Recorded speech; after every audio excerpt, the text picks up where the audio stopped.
Milane, kdybys měl povědět stručně jenom, jak tomu vlastně došlo, že jsme přišli na ty formáty v těch online podobách, ať už ve školeních nebo na workshopech a na projektech, trošku možná té historie a i v současnosti asi, no, jak to vlastně vzniklo všechno.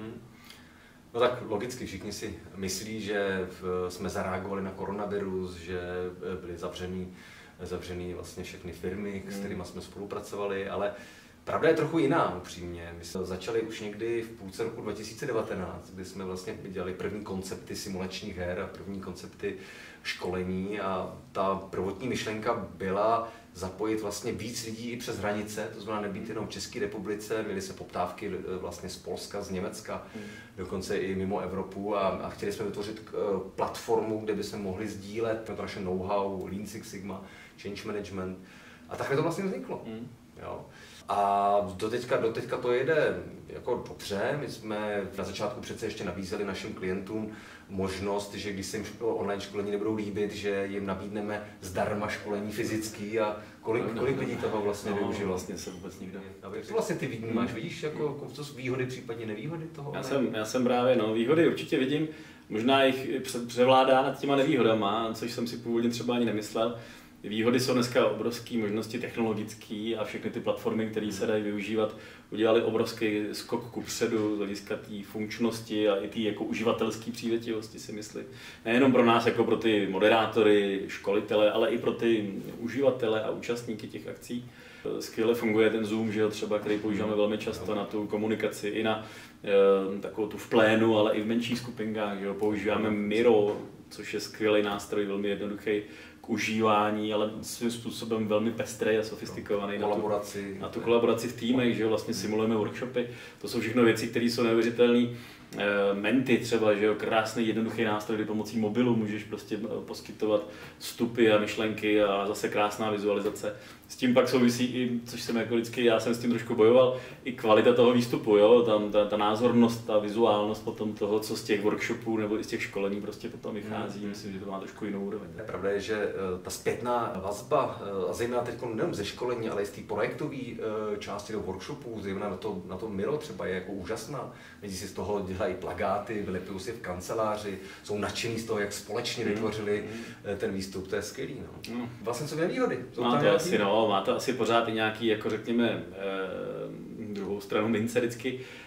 Pořád si myslím, že tam trošku ten sociální aspekt je prostě vnímaný, jo? Že když si s těma lidma společně v té místnosti a reaguješ na sebe, vidíš častokrát nonverbální komunikaci, že jako ten body language, tak to prostě pomáhá k tomu se posouvat kupředu. Je fakt, že i tomuhle se ty nástroje dneska snaží nějak přibližovat a nějak to teda simulovat, ale přeci jenom takový ten sociální aspekt těch akcí v tom online světě prostě chybí a nikdo to může vnímat jako negativ. Na druhou stranu zase ale jsem slyšel i opačný názor, že lidi říkají, hele, ale zase jako já jsem v pohodě doma, mám svý prostředí, tyjo, když si dáme pauzičku 20 minut, víš co, já se tady natáhnu na gauč, odpočinu, prostě jdu na zahradu se projít, takže ono jak si to vezme. Vždycky se všichni bojí technického připojení internetu, ale zase nestalo se nám za poslední 3 měsíce, že by vysloveně jsme nemohli kvůli internetu fungovat. Ne.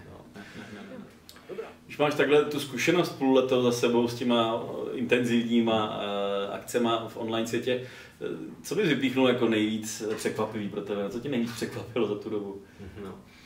V projektové bázi vidím tu neuvěřitelnou kooperaci lidí a tu dynamiku. A to vlastně platí i pro ty školení, že když se rozdělí úkoly, tak lidi jsou vlastně trošku i tlačení tou technikou, nějakým způsobem kooperovat. A tvoří se vlastně paralelně v výstupy, které jsou opravdu impresivní a je tam obrovská dynamika lidí. A z pohledu čistě školení, já jsem si nedávno procházel vlastně zpětný vazby a tam bylo jako jedno slovo a to byla jako praktičnost, což je vlastně úžasný, protože to bylo podle mě asi největší jako obava všech těch lidí, že ježiš, to budeme koukat do kamery. Jako být zapojit vlastně. Ty školení, co jsme, jsou úplně jiný, prostě to není, že by člověk vyprávěl monotónním hlasem, ale zapojení tabletu, kdy vlastně místo flipchartu kreslíš obrázky a který hned sdílíš těm lidem a oni vlastně vidí, jak se tvoří, že máme platformy, kde si můžou stáhnout prezentaci, handouty v elektronické elektronické podobě, kdy si vlastně můžu buď vytisknout, psát si nebo rovnou zapisovat. To jsou opravdu úžasné věci. Ano. Máš ty ještě něco? No, já taky, já naprosto souhlasím. Někdy až paradoxně ty lidi se třeba mají šanci zapojit víc do těch akcí, než když jsou v jedné místnosti spolu. Přece jenom tam zase někdy hraje roli přece jenom ta nátura a ta osobnost toho člověka, někdo je třeba introvertnější. Tohle mně přijde, že ten online svět trošku jako proráží ty bariéry a že zase díky těm nástrojům, které existují, ty lidi se nakonec ve finále možná víc zapojí a je to pro ně víc interaktivní, než když jsou někde fyzicky na místě. No. Já jsem třeba i čekal negativní odezvy, jo? Že to není pro všechny prostě ten online svět a že si prostě jsem si myslel, že spousta lidí to bude negovat, ale fakt mě mile překvapilo, že ty lidi to přijali a kvitujou to obrovsky, takže pro mě taky příjemné překvapení.